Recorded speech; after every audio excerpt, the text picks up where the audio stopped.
Saravá, meu povo! Começando agora a segunda temporada do Atabaque Podcast. Estamos agora com algumas novidades, temos temas novos e muitas surpresas para vocês. Mas, como a primeira temporada foi com Tom Nascimento, nosso querido amigo aqui e parceiro, não podia ser diferente. Começamos hoje mais uma vez com ele. Muito axé, muita gratidão pela sua presença aqui. Você que abriu as portas do primeiro. E muita coisa fluiu depois da sua vinda. Hoje não podia ser diferente. Claro, oiê! Claro, oiê. Coisa boa, salve, salve, povo bom. Coisa boa estar aqui de novo nessa segunda temporada, fazendo negritamentos, alfabetizações, apontamentos na direção da humanidade de cada um de nós, das diversidades, né? Rumo a esse mundo possível, né, de bonitezas, né? Coisa boa. E cheio de novidades aqui, a estrutura tá demais, hein? Foi crescendo, né? Se envolvendo e tá indo. Tá Graças habilitado. a Deus e Exu. Tom, para começar, eu sempre vejo você e acompanho aí, você tem vários projetos bacanas, sempre com alguma coisa iluminada aí, eu acho sensacional.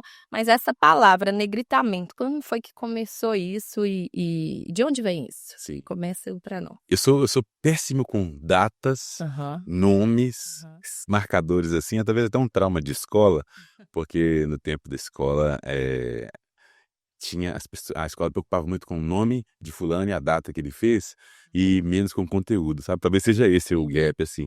Mas o negritamento vem da língua portuguesa mesmo, né? Quando a gente tem uma frase e que a gente quer dar ênfase para em alguma palavra, em alguma parte daquela oração, a gente negrita. Então, num mundo cheio de racismo, cheio de apagamento, onde as pessoas querem clarear as coisas, né? Vamos clarear os fatos. A gente propõe como provocação, não contra o clareamento, mas um negritar, né? No sentido de que a gente vem clareando a história, a magia negra, a história negra. Então, eu entendi que era importante, e não sou o criador desse termo, mas fazer, sim, negritamentos, né? E é sobre isso, assim. E como que isso começou? Quando isso começou? Mesmo você não sabendo data Sim, você direito? fala o meu processo de negritamento Sim, o seu mesmo? processo. O meu processo é 2001. Eu entendo que começou em 2001, apesar que as perguntas básicas, né? De onde eu venho, quem eu sou, minha avó. Pô, meu amigo fala que a avó dele era da Itália e que o vô cresceu em não sei onde, o outro Sete Lagoas. Se eu não tinha as histórias dos meus avós, não tem até hoje, a gente não sabe de onde vem, nem a parte indígena, nem a parte negra, nem a parte branca. Isso foi causando um incômodo, assim, sabe, existencial, para conseguir me entender como um ser humano, me formar, né, me posicionar. E junto com esse incômodo começou a vir essa busca pela que hoje eu entendo que é a ancestralidade, que é a história do Te levando. pertencimento, mas 2001 foi um ano muito marcante, foi um ano onde eu me aproximei da cultura negra no sentido de vivenciar, né, fazendo oficina de samba de roda com Linguinha, com Camilo Gun, um mestre, inclusive aí o propositor, o diretor do bloco Afro Magia Negra, oficina de pandeiro com o mestre Linguinha na Lagoa do Nado, em Belo Horizonte. Conheci Mamur Bar, que é um mestre para mim. Eu fiz oficina de Raízes das Vozes Negras com Mamur. E foi um ano que eu lancei também um show chamado Unawaiaí, um show autoral. Então, aquele momento foi um momento onde eu comecei a perceber as Áfricas em mim, sabe?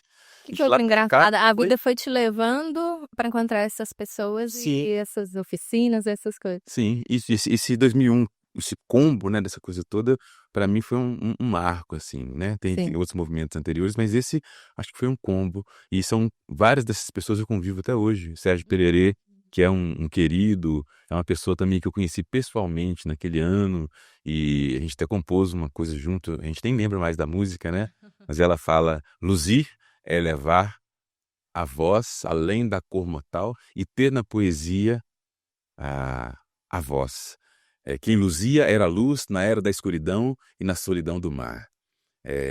Traga seus olhos para Santa Luzia para a poesia não se acostumbrar. Abra seus olhos, veja a luz do dia para a poesia não se acostumbrar. Era mais ou menos isso, assim, eu, Sérgio Pererê e o saudoso mestre Jonas, que foi quem me colocou no núcleo de compositores, assim, de Belo Horizonte.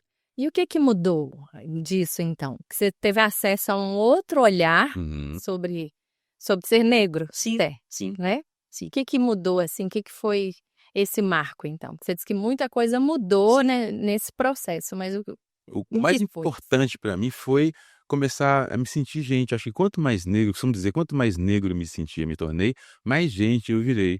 Porque tinha um lugar de pertencimento, um lugar de poder, um lugar de não um poder que quer sobrepor o outro, mas um lugar de boniteza, Uhum. de realeza, de ancestralidade, da intelectualidade, da filosofia. Então tive acesso a lugares que a escola não dava.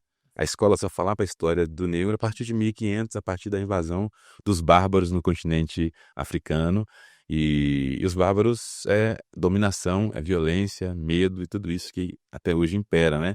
Então eu tive acesso a tudo isso e pude falar, pô, eu existo, né? Sim. Eu tenho bonitezas aqui.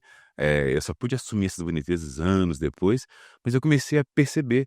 E foi tão impactante que 2 anos depois, 2003, eu fazendo um show numa escola aqui de Santa Luzia, não me lembro se era o Colégio do Padre, se era o Geteco. A professora Isabel, professora de inglês, depois daquele show, ela falou assim: menino, a sua palestra show é uma coisa maravilhosa. Uhum. Aí eu, o quê? Palestra? Show? Que legal. E aí ela porque você faz uma palestra, você não só toca. Pra mim, eu tava tocando e ia falando as coisas intuitivas, que eu sou Aham. da intuição e Sim. eu sigo esse até hoje. E aí ela falou assim: você falou coisas muito importantes pra cultura negra, eu acho que você devia estudar. Ela é negra? Ela é negra, preta, retinta, do axé, Aham. família tradicional de Santa Luzia, uma mulher preta e macumbeira, potência. E aí ela me deu livros, me indicou livros para poder ler sobre o assunto e falou assim: se você continuar, você vai ser uma grande potência nesse assunto, porque a música, É. ela conseguiu fazer com que os alunos ouvissem coisas que eu tento dizer na sala de aula, e eles não estão nem aí. Quando você disse, eles brilharam o olho.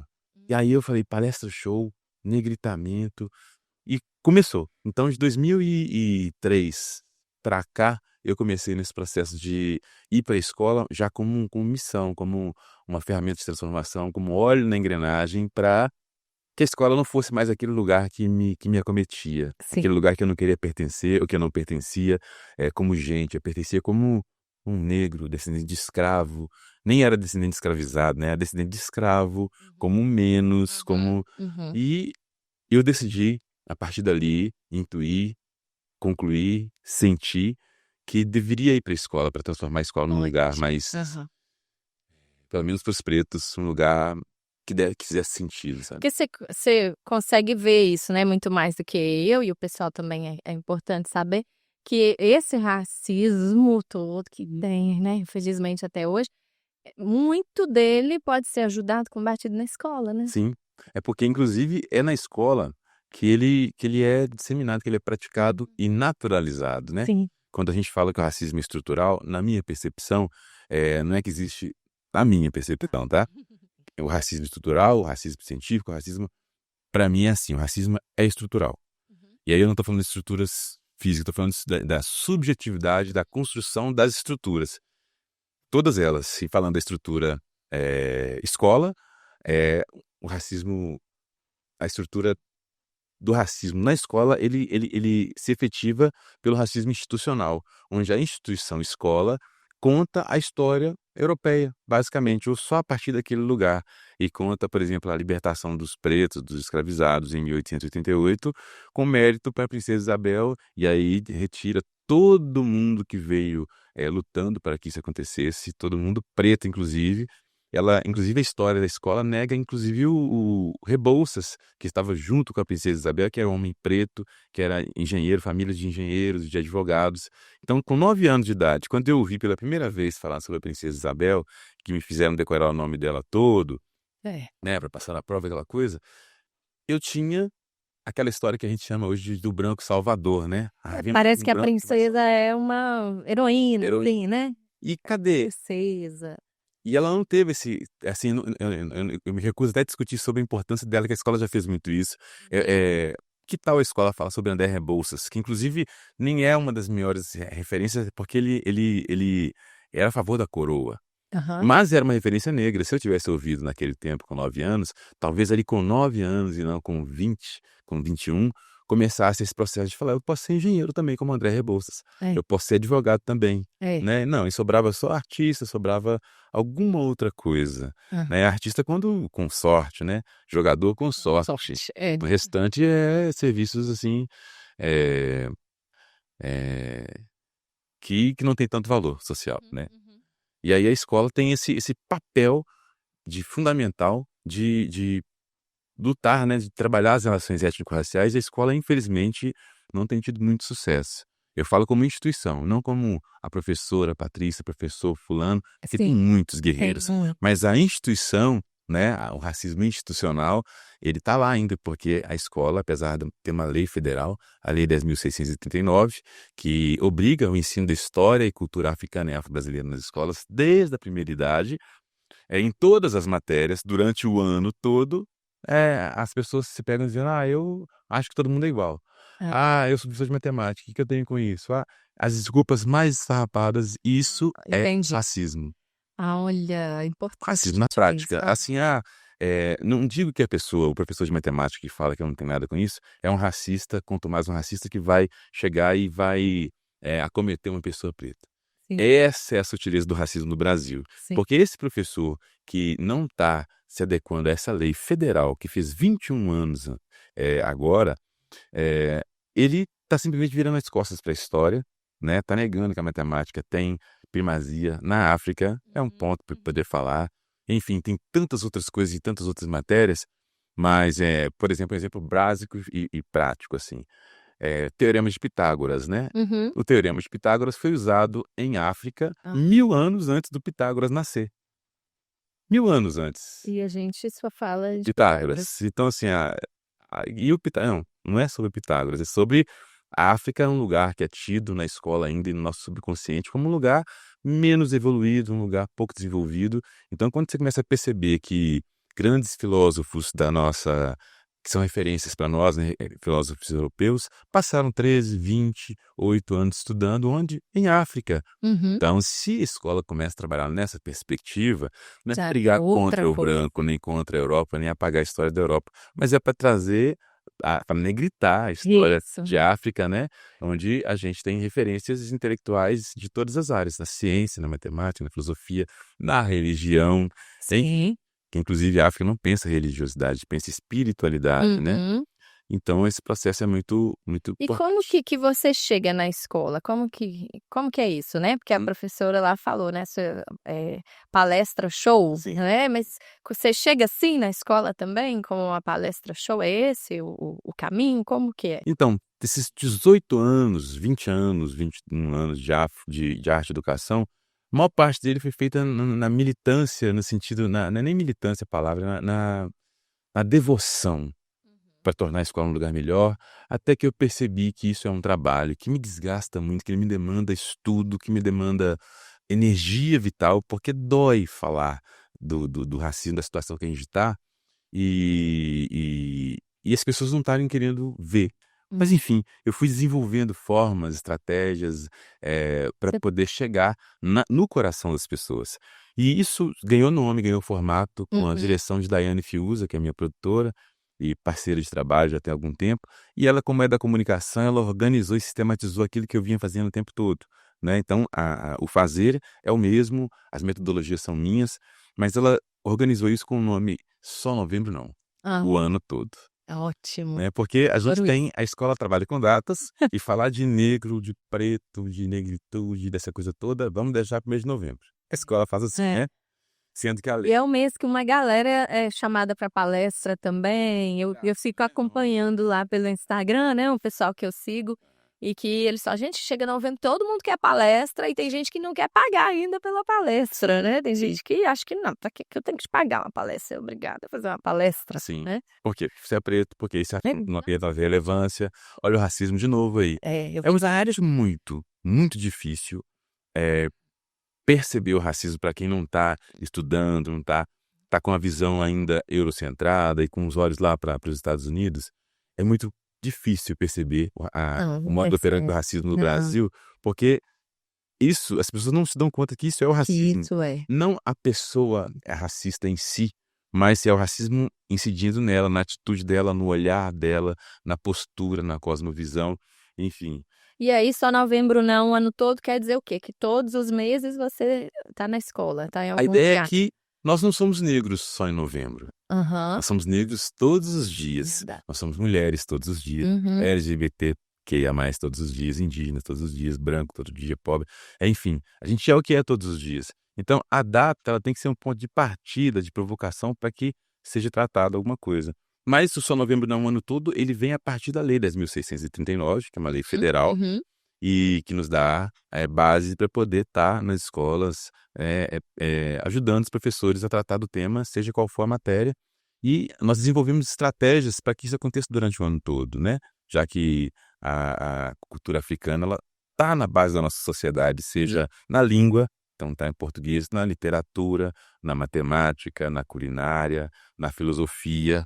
Não na filosofia institucionalizada, mas ela está ali no saber do mais velho, ela está ali, nós então, né, que somos de religião de matriz Ancestrais. africana, honrar os ancestrais, a cultura indígena pela mesma forma, que a Lei 11.645, que veio um pouco depois, foi em 2008, também com a mesma prerrogativa e obrigatoriedade da escola. Mas a escola ainda está fazendo dia 19 de abril, colocando sem poder reconhecer.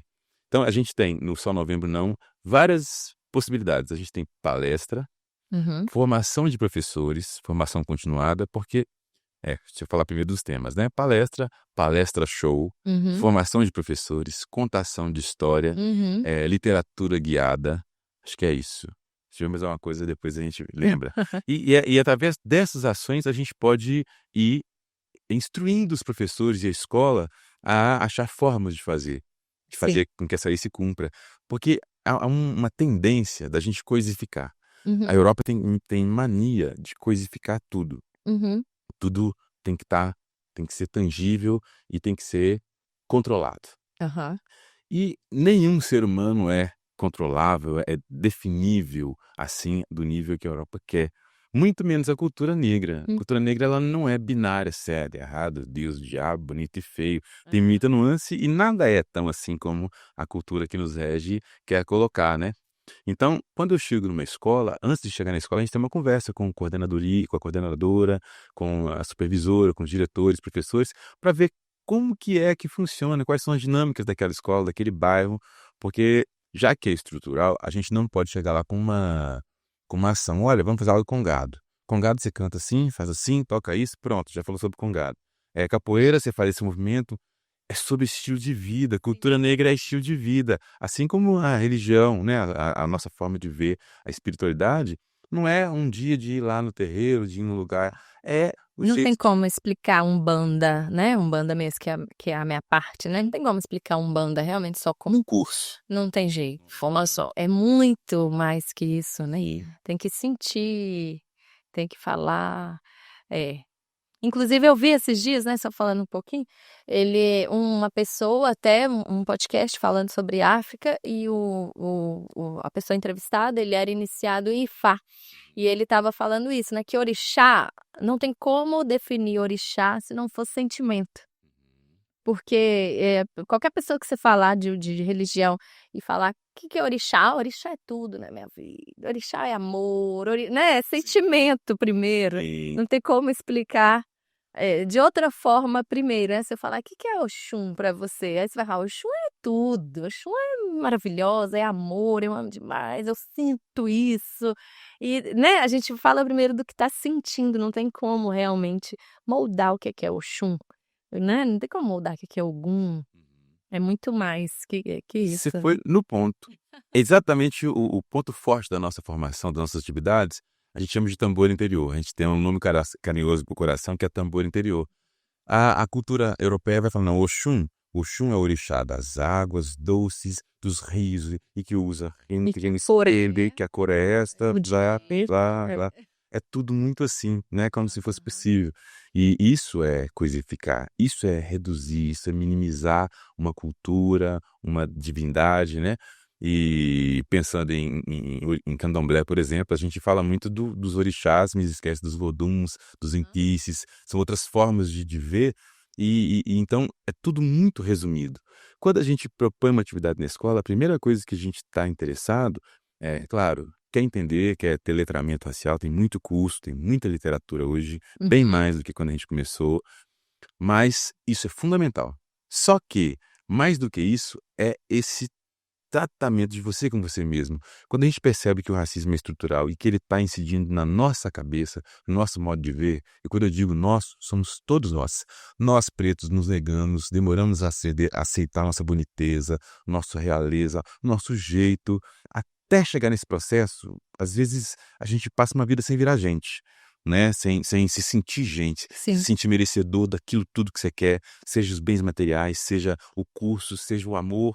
A gente passa muito tempo Muito. se negando. Então, assim, é uma estrutura. Se você não acessa o tambor interior daquelas pessoas, eu entendo que o trabalho não foi feito. Eu entendo que a gente foi lá e deu uma formação. Você não pode falar denegrir, você não pode falar não sei o quê, Pode essa falar. palavra. É. Isso é pouco demais, isso é uma pequena parte, isso é uma casquinha. Tem gente morrendo pela cor da pele, tem gente morrendo pela identidade étnico-racial, tem gente morrendo pela identidade de gênero, né? Tem gente morrendo por ser mulher. É sobre isso. E é sobre o olhar de naturalização para essas mortes, sabe? A morte do indígena, a morte da fé dessas Hum, pessoas. A gente achar natural eh, toda essa desgraça, né? sim, A desgraça no sentido da falta da graça divina para sim, quem crê, sim. e eu creio. Então, eu uso essa palavra nesse sentido, com o peso que ela tem. O racismo é uma desgraça. É. O que fazem com a mulher, a forma com que a gente olha para a mulher, para os indígenas, para esses grupos minoritários em acesso ao direito, não tem outro nome. Não. Então, para combater isso, mais do que literatura, de livros físicos, é importante ler o outro ser humano, ler o olhar, Aham. ler um sorriso, ler um pouco de cabisbaixo, né? E para isso precisa de vivência, Uhum. não é só literatura. Então, e precisa de uma vontade muito grande. Então, você que crê em Jesus, assim como eu creio e sinto, é importante não esquecer do dom supremo e do mandamento maior, que é o amor. Isso. O amor é muito mais do que uma conexão com aquilo que a gente gosta, né? Essa coisa que também é indefinível, é reticências, mas está na direção do respeito, está na direção do conhecimento e do autoconhecimento, e para isso tem que ter um trabalho da gente com a gente mesmo. Sim. Em vez de eu ficar gastando tempo e falar assim, a Patrícia fez isso, fez aquilo, a Patrícia é do É. e você, já que o racismo incide em todos nós, o que cada um de nós está fazendo? Então, grande parte do meu tempo é perceber o tanto que o machismo incide em É. mim, o tanto que eu naturalizo falar de uma postura de alguém o tanto que eu sou homofóbico, o Uhum. tanto que eu sou machista, o tanto que eu sou racista. Eh, o negro não é considerado racista, o negro não pode ser considerado racista no Brasil, mas isso é quase que um outro podcast. É verdade. Mas Mas meu pai, tadinho, meu pai mesmo, um amor de pessoa, um sossego, com pai, mãe negro, todos os irmãos negros, a família toda preta. Ele de vez em quando solta umas coisas, sim, tadinho. é sobre isso. Esses dias ele soltou pra mim assim, eu ia pro Alphaville. Aí ele, o que que você vai fazer no Alphaville? Tipo, como se lá não fosse um lugar pra eu ir, sabe? Sim. Eu falo, pai, me ajuda aí, tá? Aí eu brinco com ele, né? Eu tento falar brincando assim com ele. Porque tem isso, tem pessoas que dá vontade de você dar uma paulada, jogar uma pedra, estapear, que você vê aquele ódio na fala racista mesmo. E tem outras pessoas que você tem que abraçar, porque realmente elas falam sem nem perceber que estão falando. Eu tenho que vigiar várias pessoas que eu amo que falam uma coisa absurda na frente do meu filho. Sim. Porque assim, já não, pra mim, já tá tudo bem. Mas, né, porque eu sei ali controlar. Mas meu filho tem 7 anos. E, né, e o menino preto que tá ali aprendendo agora, entendendo, ele ainda não tem essa noção de que alguém pode não gostar dele só porque ele é preto, né? E eu tenho muito cuidado de mostrar. Mas tem hora que o povo, uma pessoa que eu gosto muito, fala na frente dele uma coisa. Esses dias uma pessoa falou assim: a coisa tá preta pro seu lado, hein? Aí eu arregalei o olho assim, né? E ele lá perto.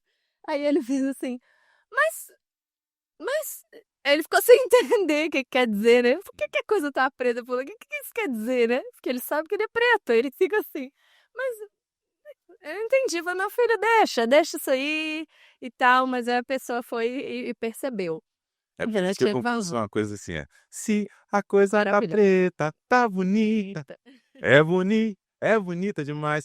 Para ressignificar, porque algumas coisas estão tão naturalizadas. Sim. E aí é legal quando você traz o seu Natural. pai, porque dói, na gente que tá sentindo o racismo, dói. Mas ele é tão naturalizado que nós pretos, às vezes, falamos, porque foi Hum. aprendido assim, o branco fala, mas tem muita gente que já fala porque, sempre foi assim, eu não quero mudar. Aí a gente já tem que Aí já é aquela Ah, pessoa que você quer já. é. Mas, assim, é sobre esse lugar, o racismo aqui, desse lugar que a gente fala, que naturalizou, e essa chamada de atenção, né, tem que doer no peito dessa pessoa de alguma forma, ela tem que falar assim: "Poxa, isso mata o sonho Uhum. daquele menino, do Miguelzinho, do É. Tonzinho, do Wellington, da Patrícia". É sobre isso, né, então a gente passa muito tempo, algumas desavisados aí, chamam de mimimi. É. Né. Mimimi porque não tá doendo lá. Uhum. Mimimi é uma postura e repare, geralmente quem usa o tal do mimimi, essa palavra, esse termo, essa terminologia, são pessoas que são totalmente avessa aos direitos dos outros, que Uhum. estão muito voltadas para o umbigo E e azar do é mundo. azar do mundo. São pessoas meritocratas num lugar onde, numa corrida eles começam aqui na frente e a gente começa aqui atrás, eles acham isso normal. Enfim, são pessoas que precisam realmente de rever, sabe, esse olhar, precisa de negritar, É precisa sobre de alfabetizar. E eu tenho em dizer que negritar e alfabetizar é humanizar, sim. sabe, é perceber essas nuances que tira a gente desse lugar robótico e binário, sabe. Uhum, E uhum. deixa eu ouvi-la, para entender quem é a É. Patrícia, ao invés de eu olhar e falar assim: ela é negra, ou ela é crespa, ela não sei como você se identifica, deixa eu te ouvir, e Uhum. a partir do momento que você falar assim: "Então eu sou a mulher branca de pele escura, eu sou", pronto, eu ouço e te acolho, porque a gente tem tanta ditadura de tantos lados, Sim. que às vezes, com tanta vontade que o racismo acabe, a gente do movimento negro, percebo muitas vezes uma ditadura também, Sim. Tem onde tem de gente repente que pega. você tem que ser do candomblé ou da umbanda. Eu não tenho que ser Por da umbanda que nem do que tem candomblé. Eu não tem tenho que isso. ser da capoeira, eu não tenho que sambar, eu não tenho que nada, eu tenho que ser eu. Sim. E quando eu me encontrar comigo, que o próximo esteja pronto para ouvir É. quem eu sou e receber essa diversidade, né. E a gente às vezes está muito treinado para ficar religioso. É. Religioso em todos os aspectos, religioso, para além da religião, tipo religioso politicamente. E o fervoroso, né, o religioso fervoroso, aquela pessoa que, vai impor aquilo ali Sim. e não dá. A minha sobrinha, ela tem o cabelo mais ondulado, não é tão cacheadinho assim, mas aqui na beiradinha é mais liso. Aí ela pôs um turbante um dia e pegou o ônibus, né, pra ir pra faculdade lá, normal. Aí uma moça chegou pra ela e falou: "Você não tem vergonha na sua cara, você com esse cabelo liso, usando turbante, apropriação cultural, porque não pode isso?" E ela super novinha, assim, e indo lá pra faculdade, ela ficou assustada, ela não teve nem resposta. E chegou me contando, sabe, falei: "Gente, aí não dá". Não é sobre isso. Apropriação cultural não é algo individual, o racismo também não é sobre algo individual somente, né. Uhum. E essa angústia, essa violência que o racismo coloca, ela está imperando. Então parte do meu trabalho também é, diante da dor que mora em mim, da Uhum. vontade de resolver rápido que mora em mim, Uhum. respirar com os nervéi, com os mais velhos, com Jesus, com todo mundo que vibra essa paz e essa Sim, calma, e para, ficar nessa vibe. mesmo diante da vontade de esganar, Ficar nessa até vibe, então assim, olha, eu entendo o que que é esse racismo estrutural. Eu não vou passar pano para ninguém, tô de olho, mas eu preciso de perceber que se o meu pai, se a minha mãe tem falas assim, o outro também. E se eu, que estudo até hoje, tem 20 e tantos anos que eu estudo, pesquiso cultura afro, eu ainda dou uns escorregões, imagine o Uhum, outro. uhum, E pior, né, ah, a branquitude, essa Europa que mora aqui no Brasil, uhum. a Europa, quando eu digo Europa que mora aqui, esse jeito de pensar e de ver o mundo, ela tem mania de demonizar. Então, assim, eu lembro muito bem quando eu tinha medo do candomblé e da umbanda. Eu não posso esquecer disso. Você Quando eu também já conto teve. isso para algumas pessoas do candomblé e da umbanda, ou do movimento nem falar: "Que absurdo!". Eu falo: "Que absurdo o quê? É, Será que que você não vive no Brasil? Será que a gente não tem noção do que foi feito, do que foi dito pra gente? Eu tinha medo do candomblé, de umbanda, de religião espírita, porque disseram que tudo aquilo era do mal. Até eu negritar, até eu acessar o conhecimento por literatura, primeiramente, depois por vivência e ver a boniteza, ver o amor na prática, para eu chegar às minhas conclusões, demorou. Então, eu também fico pensando até que ponto que a gente negrita um pouco, forma, faz curso, graduação, mestrado em História da África, e agora eu vou ser o próximo a oprimir Sim, quem não sabe. Pô, não é esse o caminho. sim. O caminho é de partilha, o caminho é de partilhar o conhecimento e não esse modus operandi ele é europeu. Eu sou melhor, porque eu estou formado, porque não. O modus operandi dos nego véia, das nega véia, do Jesus, de Oxalá, enfim, de Neanderu, de Tupã, das divindades indígenas, enfim, Isso aí. é acolher, é mostrar, dar tempo para o outro chegar a acessar o conhecimento dele, de onde ele vê. Esse respeito é fundamental e a gente está muito apressado, eu vejo muita violência. Você acha que essa intolerância religiosa que a gente vê quebrando nossas coisas, né, e essa falta de empatia, também tem a ver com esse racismo estrutural? Sim, tem a ver. Porque a gente tá falando desse medo, né, então a gente também é ensinado que coisa de preto é pra ter medo, é feio, não posso tolerar, não posso querer. Você acha que isso tem a ver? Muito, muito. A gente está chamando de racismo religioso, né? Acho que é importante ir dando nome assim, racismo religioso, racismo recreativo, racismo institucional, científico, para a gente poder perceber que isso não são achismos, isso é pesquisa, isso é estudo, mas não esquecer que tudo isso está na estrutura, que formou nosso dia a dia, nosso olhar, né? Mas o racismo religioso, ele vem dessa certeza europeia, eurocêntrica, Uhum. de criar coisas e querer colocar a goela abaixo. Aí vem a partir da Igreja Católica no começo aqui da invasão do Brasil e da chacina de todas as etnias indígenas que foram mortas e junto com eles a forma de ver o mundo, né? Então, Neanderu é do mal, tudo da fé do outro é do mal, né? Mas quando é preto, é pior.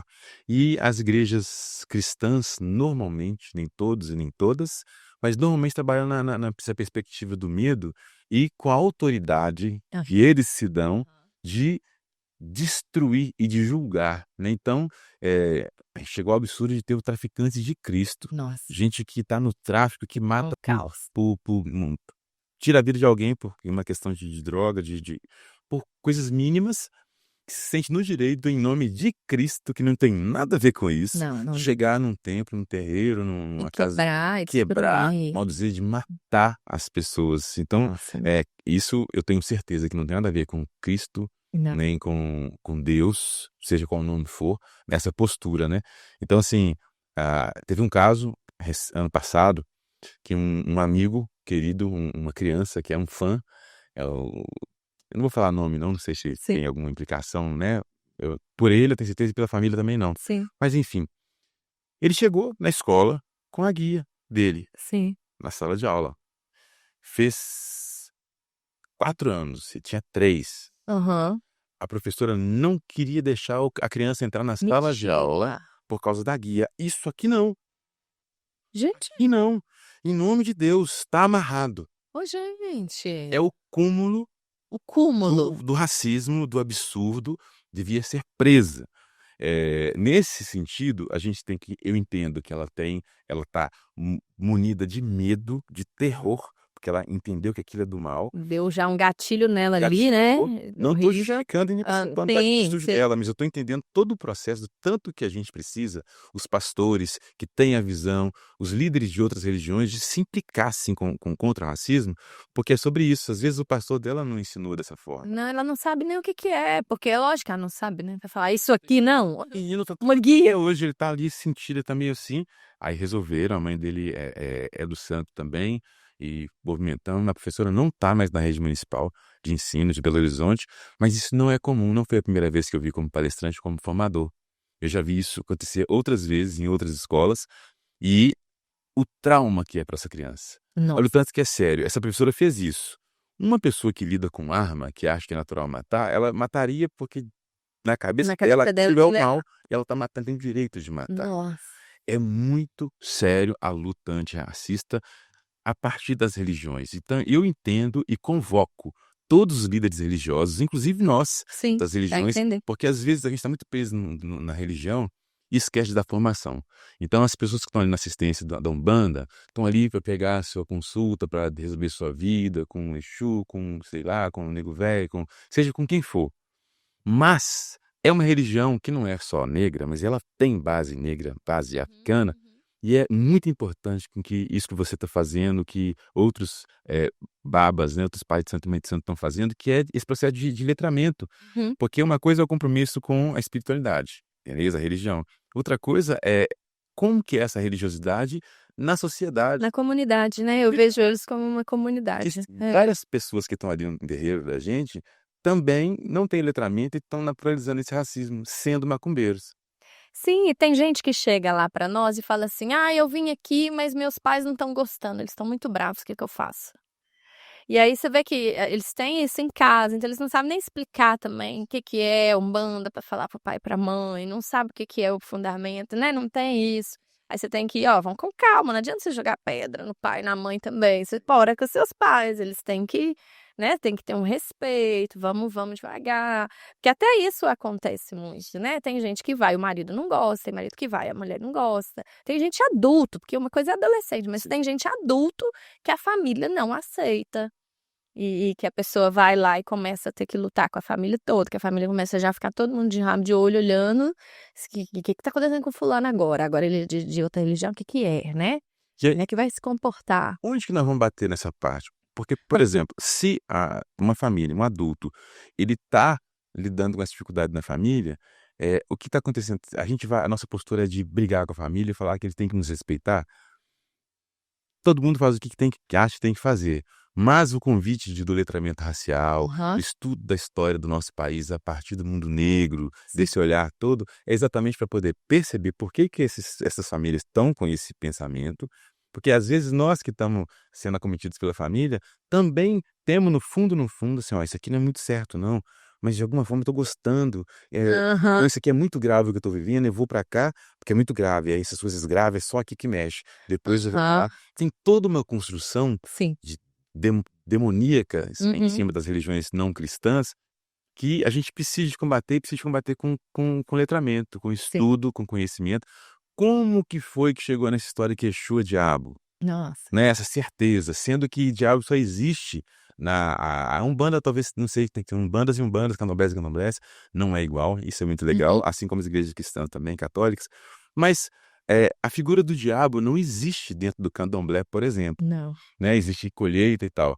A figura do diabo existe dentro do mundo cristão, e eu não estou dizendo que existe ou que não existe, tem que estar certo, tem que estar errado, mas como que uma religião ou alguém que professa uma fé, que tem tal de um diabo, e que ele vai jogar na religião do outro. Ele que se vive com o diabo dele, com o E Deus põe dele nome lá. até de alguns Exus nossos de Umbanda, né, lá no culto deles lá, umas coisas, tem hora que sai até uns nomes mesmo, né, Sim. e coloca aquilo ali como mal mesmo, gente. Só uma coisa, você falou aí, que eu acho que. Não vou nem cortar esse pedaço que eu tô falando aqui, não.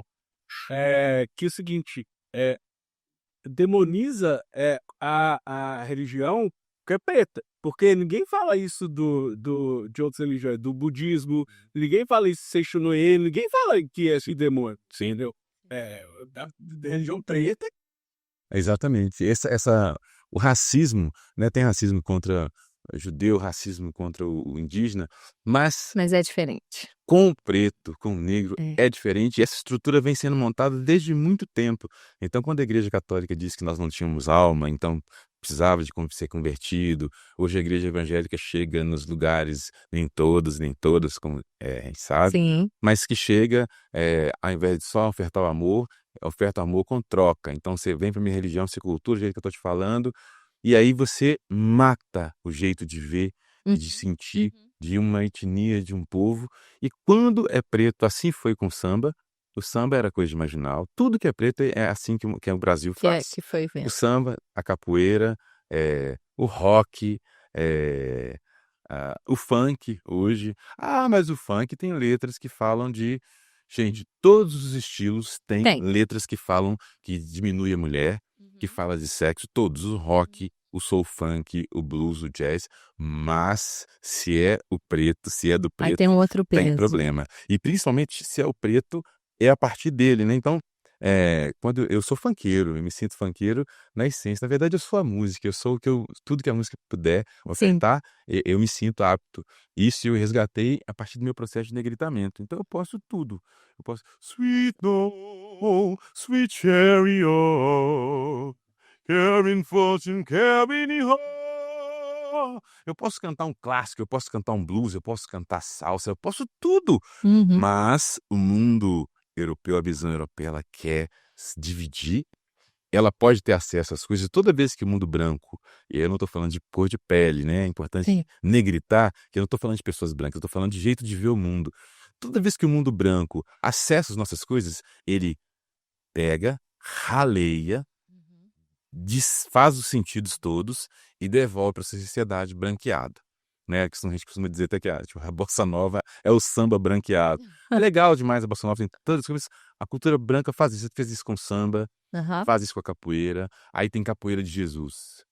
É um Ah. absurdo. Ah, por que você é contra Jesus? Não, Jesus não Jeito tem nenhum. nada a ver com isso. Jesus não tem Mas a nada a ver com capoeira isso. tem uma história, ela conta histórias, nossa, assim como tudo da cultura negra, ela não tem caixinhas que separam assim, ó.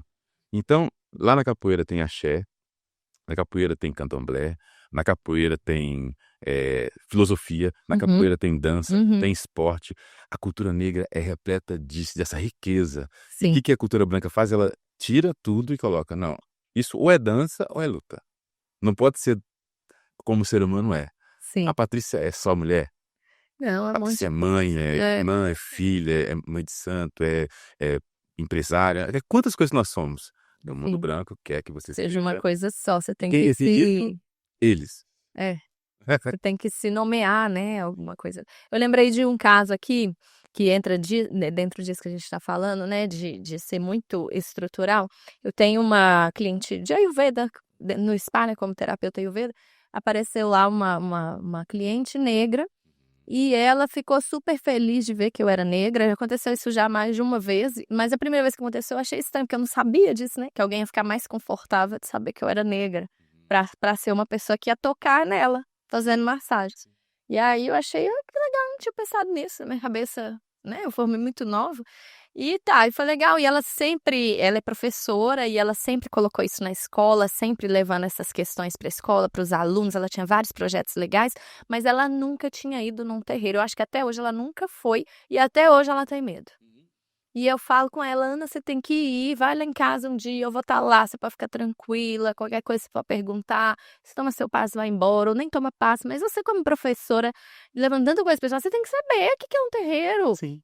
E sempre falei isso com ela, nunca foi. Aí um dia ela mandou a irmã dela, é porque elas cresceram numa família evangélica, daquela que eu não sei falar, mas aquele que não podia nem cortar o cabelo, que a mulher não cortava nem o cabelo e só podia usar saia. Então elas até ficarem adultas, elas foram dessa religião, com a família, né? Então todas as filhas, lá eram 6 filhos, todos criados assim. Aí a irmã dela, quando foi lá, alguém contou, acho que a irmã contou que eu era um bandista. E ela chegou lá para ser atendida com a Ayurveda. Eu atendi ela normal, abracei ela na entrada, fiz escalda-pés, fiz a massagem. No final dei um lanchinho, nós batemos papo até, atendi normal. Depois de muito tempo que ela era minha cliente, ela foi contar que ela chegou lá morrendo de medo, porque ela nunca tinha chegado perto de alguém de Umbanda. Ela acha, né? Que ela nunca chegou perto. Porque ninguém nunca contou pra ela, né? Mas assim. Sabe nada. Mas ela nunca tinha chegado perto de alguém de Umbanda e ela foi morrendo de medo. E aí, quando ela me abraçou, ela pensou que ela nunca tinha abraçado alguém de Umbanda. Como é que era isso? E quando eu fui fazer a massagem, ela pensou se eu ia fazer alguma coisa nela, da minha religião. Como se Se eu ia fazer alguma a gente gastar tempo com isso. Gente, e eu nem entrar no assunto espiritualidade com ela, eu entrei, eu conversei ali, porque às vezes o assunto chega, é impressionante, né? Até dentro do spa, eu ali tentando direcionar para Ayurveda, entra um assunto de Umbanda ali, que eu falo, tá escrito aqui, né? Tem jeito. Mas eu não entrei no assunto, foi totalmente ali do Ayurveda e ela falando da alimentação, do dia a dia, e uma consulta ali normal. Mas ela veio me falar muito, morrendo de medo de eu fazer uma coisa, olha. É absurdo. Uma pessoa que ela sabe que ela é negra, se considera negra, cresceu assim, sabendo, se empoderando, fazendo todos os movimentos dela ali, né, pra estar nos ambientes que ela quer e tudo, como mulher negra, de cabelo cacheado e tudo, mas ainda com esse medo de chegar perto de alguém da Umbanda. É por isso que eu nunca deixo de falar do tempo que eu tinha medo, porque ele existe. É um absurdo? É um absurdo. É. O racismo é um absurdo. É. Né? A gente está falando só de absurdos aqui que o racismo causa, e inclusive esse. Não que ela tenha que ser de religião nenhuma, mas que ela pode naturalizar. Da mesma forma que. Eu vou falar de mim, né? Não falar dela, mas é a mesma coisa. Uhum. Por que eu entrava num templo budista, sem perguntar nada, e saía de lá tranquilo? Sim. Por que eu fui no Hare Krishna? Por que eu fui na. E nunca tinha assim, nossa, vai ter alguma coisa. De onde vem esse pensamento, esse medo, né? Quem colocou isso na nossa cabeça? Porque o medo vem, sim, o medo é real, mas a gente precisa de se perguntar onde é que está esse medo e precisa de coragem. É como disse Dona Rosa Caveira para mim, Aham. Eu amo. o medo é um engano, seu moço. É preciso coragem. E a coragem não é a falta de medo, é o medo em movimento. Né? E aí eu lancei um livro chamado A História do Tambor, que tem uma parte do livro que é a Sala do Medo. E a gente precisa de lidar com esses medos. A luta contra o racismo, ela está intimamente ligada com a parte espiritual, porque é a parte talvez mais forte. Onde professores não se dizem umbandistas, candomblecistas, porque as pessoas vão ter medo deles no dia seguinte. Então, eu estou fazendo uma formação, uma palestra. Às vezes acontece das pessoas de cara já falar, eu sou da Umbanda, mas normalmente não fala. Elas te falam isso depois? Falam só, eu não falei não porque a diretora é evangélica e vai me perseguir. Nossa. E a perseguição não é uma perseguição, ela é baseada nesse medo. Então, assim, é muito sério. Você vai ter pais que vão ter medo do aluno estar com aquela pessoa. Esse medo absurdo, porque a gente sabe, a gente tá o tempo todo vibrando, o bem fazendo, tá na religião como outra qualquer, Sim. né? Com todas as suas especificidades, assim como as outras têm suas especificidades, não é melhor nem pior. Mas o racismo e os racistas colocaram nas nossas costas mais esse compromisso. Então, a gente não tem tempo só de ser como uma pessoa branca. A pessoa branca, pobre, ela nasce, ela tem dificuldades como a gente teve, eu morei em um cômodo só, banheiro fora de casa, todas as dificuldades, né? Sim. Eu não passei fome, graças a Deus. Mas a pessoa branca na mesma situação, ela não tem que se pensar, ela já é gente. Então o racismo, uma das coisas que ele faz com a gente que é preto e preta, é tirar a humanidade da gente. O que é tirar essa humanidade? A gente gasta um tempo tentando se entender. O que é ser negro?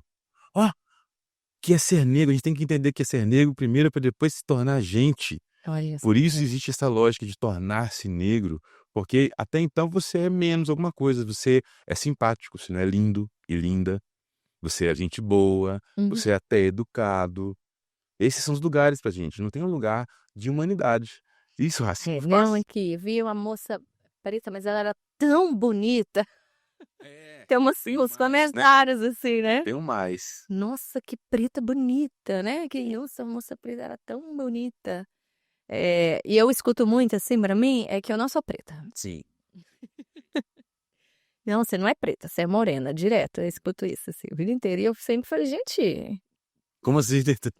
sou, pronto, acabou, não se discute. Não, e tem algumas pessoas que devem falar pra você, imagino, e tenho certeza, na verdade, como falam pra outras pessoas, porque tem essa coisa dos tons, né? Os vários tons de negro e negro Morena, super claro, morena moreno. clara, morena Que as pessoas falam isso como se estivesse te defendendo. Tipo assim, não, você não é Direto. negra, não. direto. Porque assim, Você não é preta, ser negro é ruim. você é morena. Não, Aham. Isso é muito sério. Sim, e eu escutei isso a vida inteira, eu fiquei muito assim, sem falar nada, sem entender, né? Mas um dia, sabe quem falou uma coisa que me ajudou, sem querer querendo? Foi a Camila Pitanga, a atriz.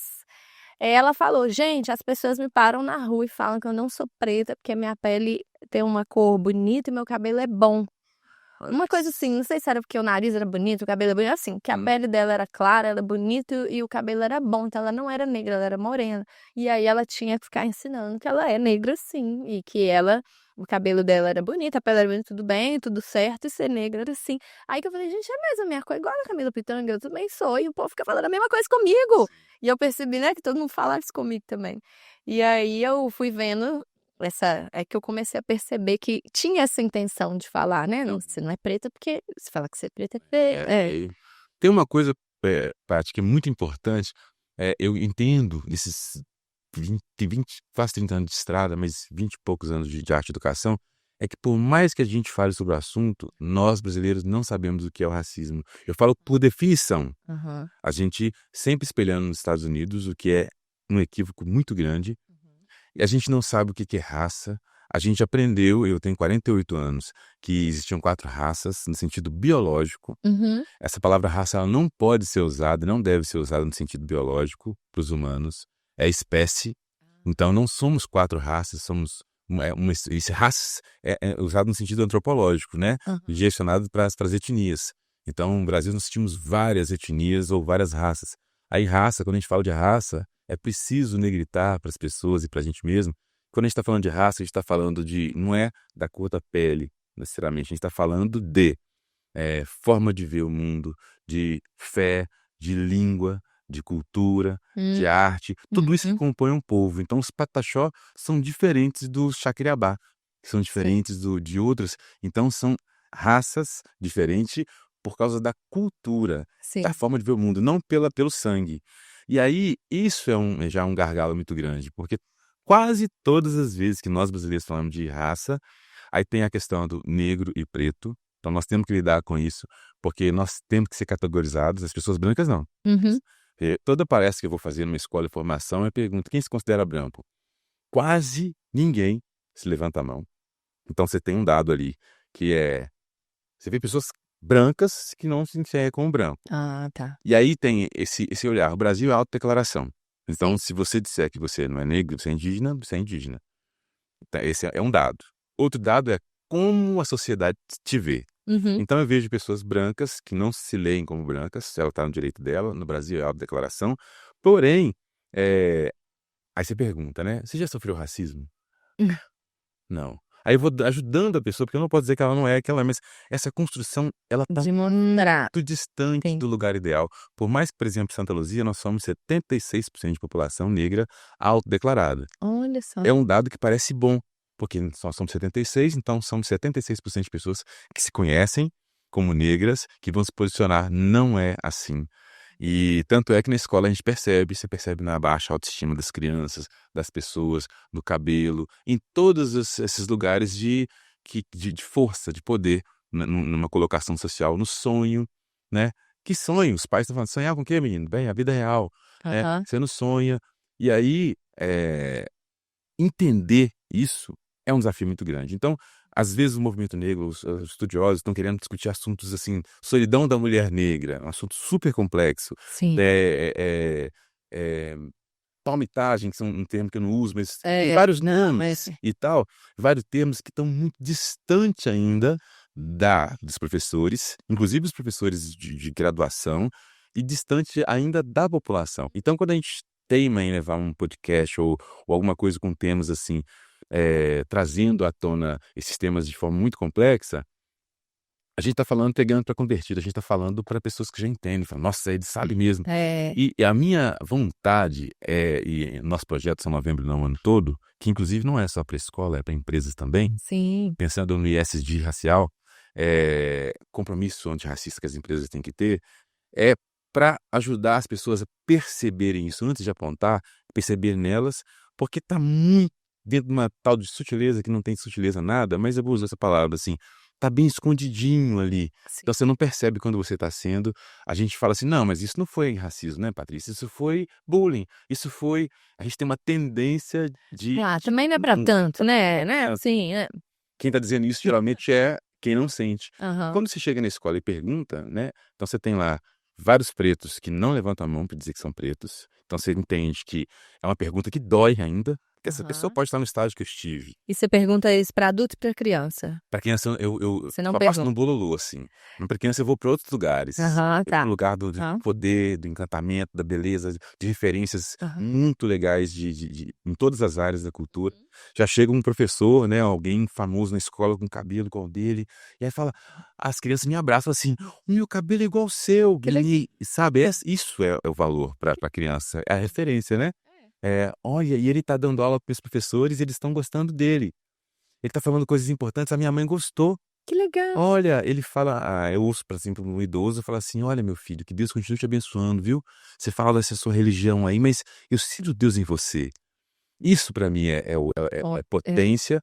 Eu não dependo desse olhar dessa pessoa, mas ele me alimenta, ele me fortalece para seguir na caminhada, porque é sobre isso, é sobre que te mostra o caminho lidar certo. Alguém com a diversidade. Alguém escutou e alguém que é de uma outra religião, que acomete a nossa, percebeu Deus a partir do tambor dela e falou assim: legal. olha, é sobre isso, não é sobre religião ainda não. E aí, essa caminhada na direção do coração das pessoas, ela me interessa muito. Primeiro, então eu me defino como um professor de primário, Aham. tema étnico-racial. Por quê? Porque ninguém aprende a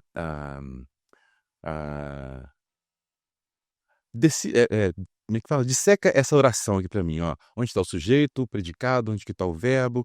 As A gente começa das vogais, Sim. né? A, E, I, O, U. Depois a gente vai com as consoantes, vai juntando até formar. E aí, no trato com a luta antirracista, no trato com os direitos humanos no Brasil, com tanta desinformação, a gente ainda, na grande maioria, está na tratativa com as vogais. A gente não pode ter pressa com isso, a gente tem que ter calma, porque a gente não soca a goela abaixo das crianças as vogais, as consonantes. E mais do que as letras, aí vem o conhecimento e o axé da cultura ancestral indígena, africana, oriental também, Uhum. né? Confúcio e outros conhecimentos, que a letra A por si só não diz nada. Não. Mas dentro dela e a partir dela tem tanta coisa. Sim. Ela é o começo de uma coisa, ela pode ser associada com o princípio da vida. Então as vogais ali tem muita coisa, as consoantes também, antes de chegar nessa coisa toda. Então tem uma perspectiva no nosso projeto de acolhimento e de tratar a criança de cada uma das pessoas. Nós Legal. adultos temos uma criança viciada em ser racista, ser Sim. homofóbica e tá com a gente. Então eu preciso de cuidar dessas crianças, né? E ser enérgico, dizer, opa, aqui não. Mas também de ensinar brincando. Cultura negra é assim, É. né? A gente aprende capoeira fazendo movimento. A zumba vem da Colômbia, se não me engano, e é uma dança afro. E é assim, ó, fiz um movimento. Como é que é? Ah, você faz 2 pra cá. Não, tô fazendo, vai aprendendo. É isso. Mas é assim, olha, você vai lá no terreiro, você vai aprendendo olhando como que o cambonano, aí o pai de santo vai falando, a mãe de santo, você vai aprendendo vivenciando, não é assim, ó, vamos fazer a prova, cultura branca é isso, né? Então o que é Umbanda? Umbanda é uma religião... A folha, como é que vai ensinar a folha? Eu vou explicar como é uma folha de manjericão. Ela é pequena, tem que pegar, ver a folha, sentir cheiro, né? E ver como que Deus, com Aham. o nome, que Deus conversa com você diante daquilo, né? Porque essa tratativa também, que é o mundo cristão, as religiões, elas tiram, que é essa coisa que só Deus dá, que é assim, Aham. vamos conversar nós? Deus nos deu essa liberdade, de repente vem uma religião e fala, não, tem que ser a partir de mim. Pai de santo vem falar, ó, mãe de santo, ou pastor, ou padre, porque tem também na nossa religião gente que fala, não, se não for por mim, Não dá. não vai não, você tem que passar aqui. Opa, calma aí. Então, gratidão, muito bom. Se deixar, a gente fica aqui, dá 4 horas de podcast e o assunto não acaba. Muito feliz de conversar com você. Todas as vezes, né? A troca é ótima, muito bom. Sou muito grata, viu, pela sua presença e desejo muitas portas abertas, muito caminho aberto. Ainda não tenho roupa para quando você voltar da África, né? Porque vai ser um evento. Te ver lá e voltar com tanta coisa que você vai trazer para nós, né? Esse daqui, torcendo para esse dia aí, que vai ser sensacional. Gratidão, muito axé, saravá. Saravá. A todos que assistiram, que sempre acompanham a gente. Sejam bem-vindos à nova temporada. Convido vocês a se inscreverem no nosso canal, curtirem, comentarem e compartilharem bastante esse vídeo aí. Axé!